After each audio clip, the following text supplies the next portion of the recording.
नमस्कार। मध्य प्रदेश की तमाम अहम और ताज़ा खबरों के साथ आपके साथ मैं कमरुद्दीन खान हाजिर हूं। भोपाल से बड़ी खबर, जहां पर शराब बिक्री के लिए आबकारी विभाग ने मदद मांगी है। आबकारी विभाग ने होमगार्ड डीजी से मदद मांगी। शराब दुकानों के संचालन के लिए 4000 होमगार्ड जवान मांगे गए हैं आबकारी विभाग की तरफ से। तो होमगार्ड डीजी से आबकारी विभाग ने मदद मांगी है। शराब दुकानों के संचालन के लिए 4000 होमगार्ड जवान मांगे गए हैं। शराब बिक्री के लिए आबकारी विभाग ने होमगार्ड डीजी से मदद मांगी है। तो बड़ी खबर आपको बता रहे हैं, पत्र लिखकर इसकी मांग की गई है। शराब दुकानों के संचालन के लिए 4000 जवान मांगे गए हैं।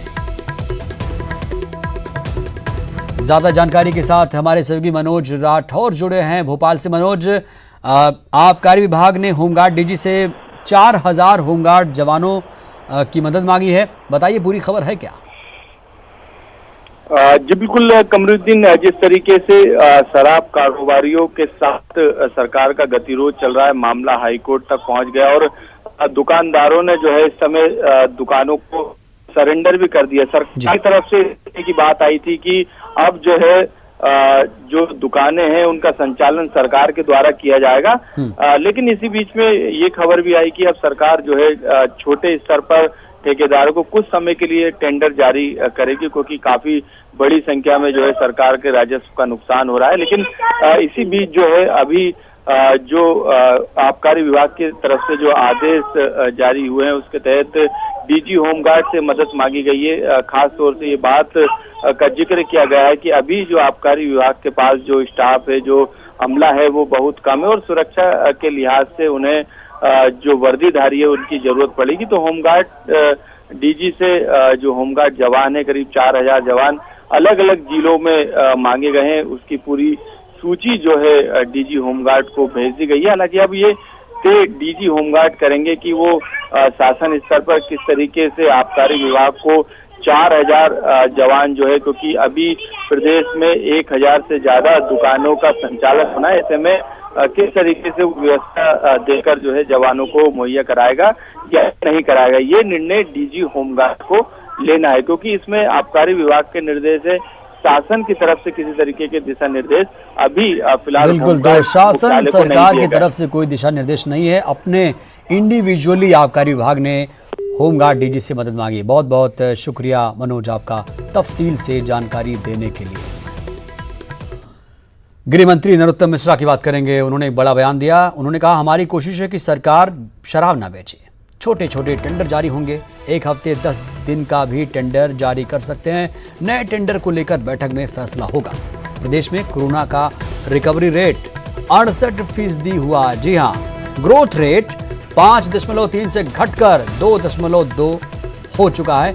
ये बड़ी राहत भरी खबर है मध्य प्रदेश वासियों की। सुनिए उन्होंने क्या कहा। में हिंदुस्तान में हम अव्वल प्रदेशों में हैं।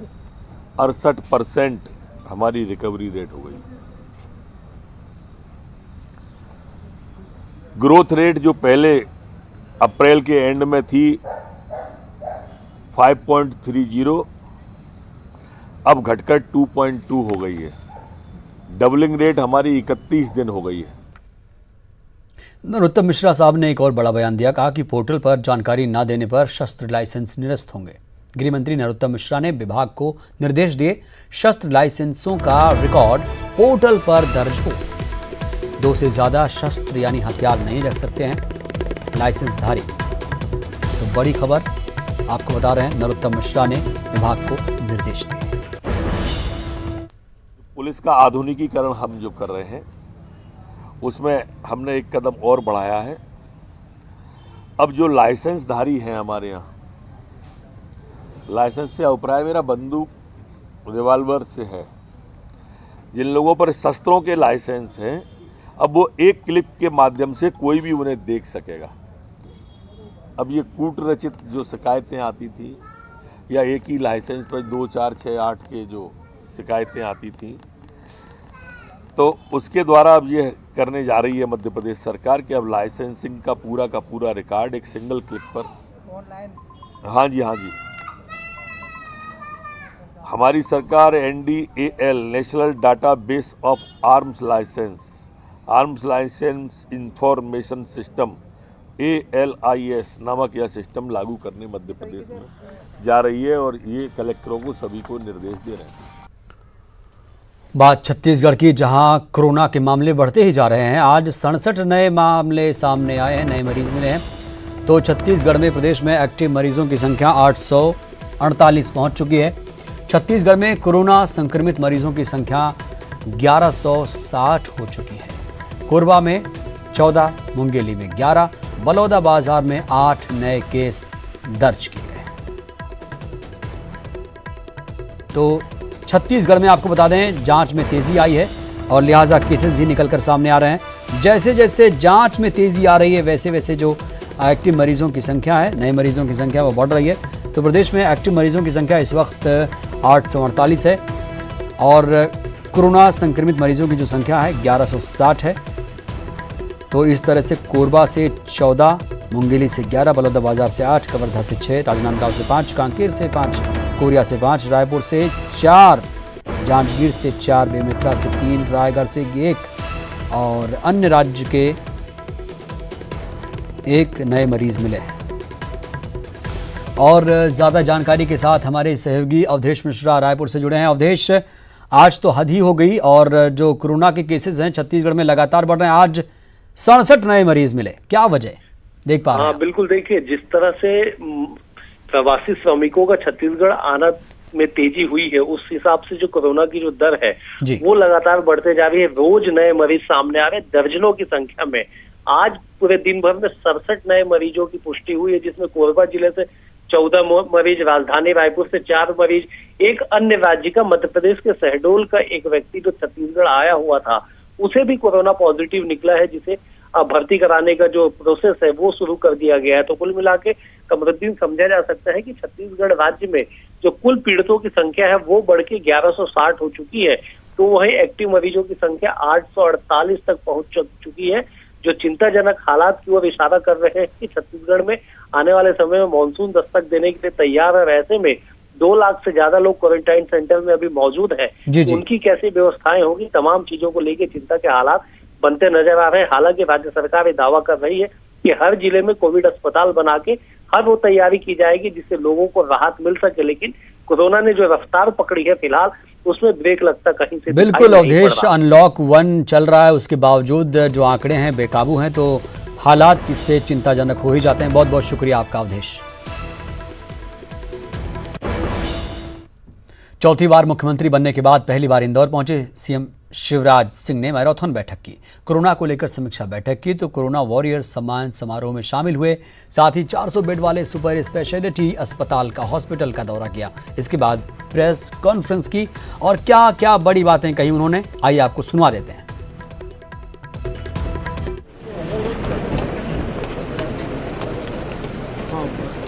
फरवरी में मध्य प्रदेश में इसने दस्तक दे दी थी और इंटरनेशनल फ्लाइट्स के माध्यम से फरवरी के महीने में ही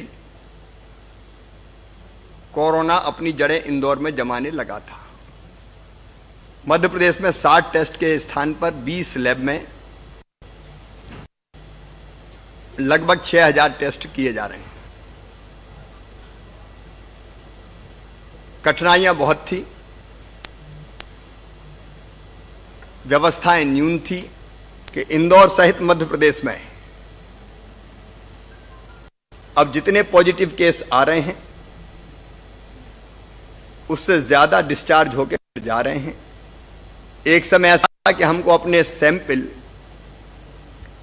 स्टेट प्लान के माध्यम से कभी नोएडा और कभी दक्षिण के राज्यों में पुडुचेरी भेजना पड़ता था। अब वो स्थिति नहीं है और उसके कारण पहले रिपोर्ट काफी लेट आती थी, 7 दिन में, 8 दिन में।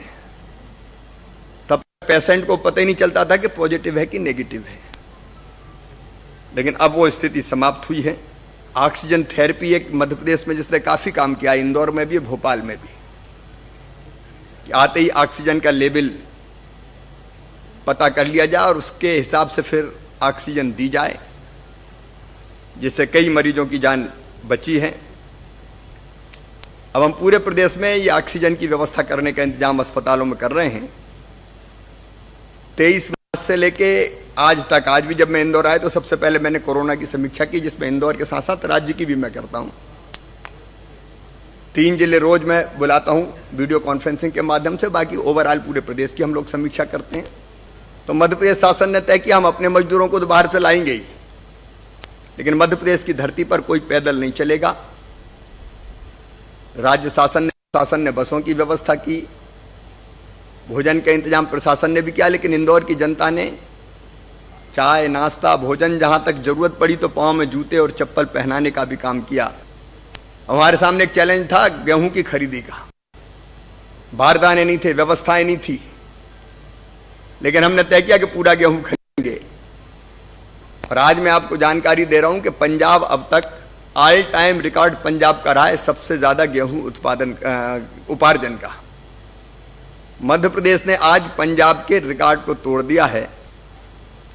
स्वयंसेवी संस्थाओं को, महिलाओं को काम मिले इसलिए मास्क बनाने का जिम्मा जीवन शक्ति के नाम से उनको दिया। काढ़ा भी बन के पूरे प्रदेश को मिले इसलिए जीवन अमृत करके एक अलग योजना चलाई। बाहर से जो आने वाले मजदूर थे उनको रोजगार मिले, इसलिए कल 26 लाख लोगों को मनरेगा में रोजगार मिला। रोजगार सेतु नामक एक नया पोर्टल बना है, जिसमें जो स्किल्ड लेबर हैं उनकी मैपिंग करके जहां जरूरत जिनको है, जिस तरह की लेबर की, उनको प्लेटफॉर्म पे हम लेके आ रहे हैं ताकि इनको रोजगार दिला सकें। संकट के समय जैसा नेतृत्व प्रधानमंत्री जी ने दिया वो अद्भुत और अभूतपूर्व है। उन्होंने जिस ढंग से मार्गदर्शन देश का किया, दुनिया ने भी उससे सीखा। सागर का बीना एक बार फिर अवैध उत्खनन को लेकर सुर्खियों में है। बीना के बीजेपी विधायक महेश राय ने खनिज विभाग के अधिकारियों पर अवैध खनन को संरक्षण देने का आरोप लगाया। विधायक महेश राय ने सागर खनिज निरीक्षक राजेश गंगेले पर अवैध खनन करने वालों से वसूली करने का आरोप लगाया, जिसकी वजह से रेत के भारी स्टॉक के बाद भी सरकार को करोड़ों के राजस्व का नुकसान हो रहा है। शिकायत के बाद भी अधिकारी खनन माफिया के खिलाफ कार्रवाई नहीं कर रहे हैं। काफी लंबे समय से जो उत्खनन हो रहा था कांग्रेस के शासनकाल में, वो एक बड़ी तादाद में उनके स्टॉक रखे थे। स्टॉक की जानकारी तहसीलदार को, यहाँ के जो भी और राजस्व अधिकारी हैं, सागर जिले के खनिज के अधिकारी गंगेले और एक और कोई अधिकारी है गंगेले से बड़ा कैथल, इनका एक ही काम था कि हर महीना आना और अपनी चौथ वसूली करके वापस चले जाना। मेरा मानना तो ये है कि माइनिंग अधिकारियों के कारण यहाँ अवैध उत्खनन का जो व्यवसाय है। स्वास्थ्य विभाग के प्रमुख सचिव फैज अहमद किदवई आज रीवा दौरे पर रहे, जहां उन्होंने कोरोना को लेकर अधिकारियों के साथ बैठक की, साथ ही शहर के कोविड अस्पताल का निरीक्षण किया। इस दौरान प्रमुख सचिव ने अव्यवस्था को लेकर CMHO को फटकार लगाई। जो हैं उनको क्वारंटीन करने के स्पष्ट निर्देश हैं कि अगर उनके यहाँ पर व्यवस्था है वो अलग एकांत में रह सकते हैं, या वो उनके घर पर जगह हो तो उनको वहीं पर क्वारंटीन करने की सलाह दी जाती है। और ऐसे लोग जो जिनके पास व्यवस्थाएं नहीं हैं उनको संस्था में रखा जाता है। और बहुत से लोग जो बाहर से आ रहे हैं उनको CCC में रख करके पहले उनका टेस्ट किया जा रहा है, और टेस्ट करके उनकी रिपोर्ट आने पर ही उनको आगे भेजा जा रहा है। उज्जैन की बात करेंगे, महाकाल नगरी की, जहां कोरोना के 6 नए केस मिले हैं। उज्जैन में संक्रमित मरीजों की संख्या 731 पहुंच चुकी है। तो उज्जैन में संक्रमित मरीजों की जो संख्या है वो 731 पहुंच चुकी है। बड़ी खबर आपको बता रहे हैं, उज्जैन में भी लगातार कोरोना के मामले सामने आ रहे हैं। हेल्थ बुलेटिन जारी हुआ है और 6 संक्रमित मरीज वेदनगर, इंदिरा नगर, गोंदा चौकी और ढांचा भवन के पाए गए। उज्जैन में आज तक कुल संक्रमित मरीज 731 पहुंच चुका है। वक्त एक छोटे से ब्रेक का।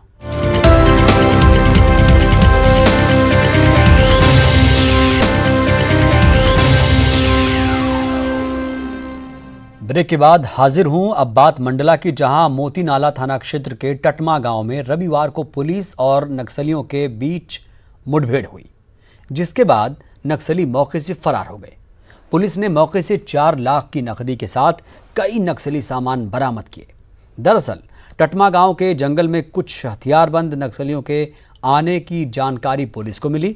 इसके बाद हॉक फोर्स की टीम ने तत्काल जंगलों में नक्सलियों की तलाश शुरू की, जिसके बाद पुलिस और नक्सलियों के बीच मुठभेड़ हुई और मौके का फायदा उठाकर नक्सली फरार हो गए।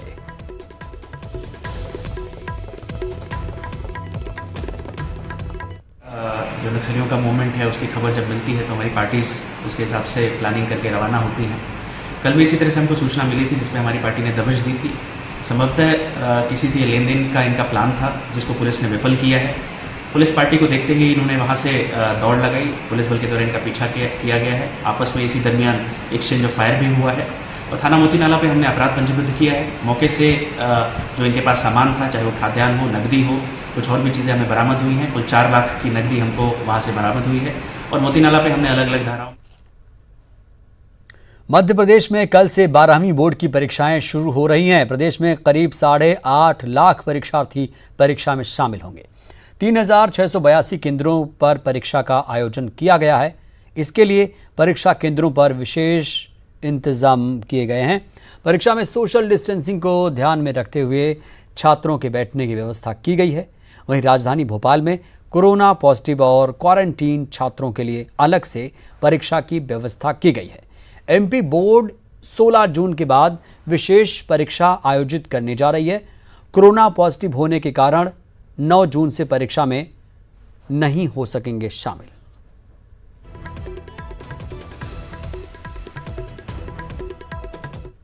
डिंडौरी में एक बार फिर न्यूज़ 18 की खबर का असर हुआ। यहां दीवारी गांव में बुढ़नेर नदी में चल रहे रेत के अवैध खनन की खबर दिखाए जाने के बाद प्रशासन हरकत में आया।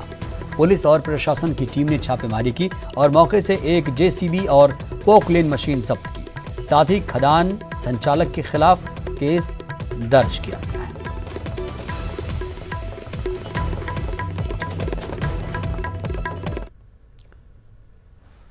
भोपाल से खबर, जहां पर बाणगंगा में लोग नहीं कर रहे हैं सहयोग। जी हां, सैंपल जुटाने टीम गई थी और उनका सहयोग नहीं किया जा रहा। घर में बाहर से ताला डाल दिया जाता है। टीम को सैंपल जुटाने में दिक्कतें आ रही हैं, मशक्कत करनी पड़ रही है। बाणगंगा कोरोना का हॉटस्पॉट है, लिहाजा जो मेडिकल स्टाफ है वो जांच करने के लिए इन इलाकों में पहुंचा है, सैंपल जुटाने के लिए पहुंचा था। लेकिन कुछ ऐसे भी लोग हैं जो अपना दरवाज़ा बंद कर रहे हैं, ताले जड़े जा रहे हैं। घर में मौजूद हैं, इसके बावजूद बाहर से ताले लटके हुए आपको सिलसिलेवार तरीके से एक कतारों में दिख जाएंगे कि इन इलाकों में हर घर में तकरीबन ताले लटके हुए हैं।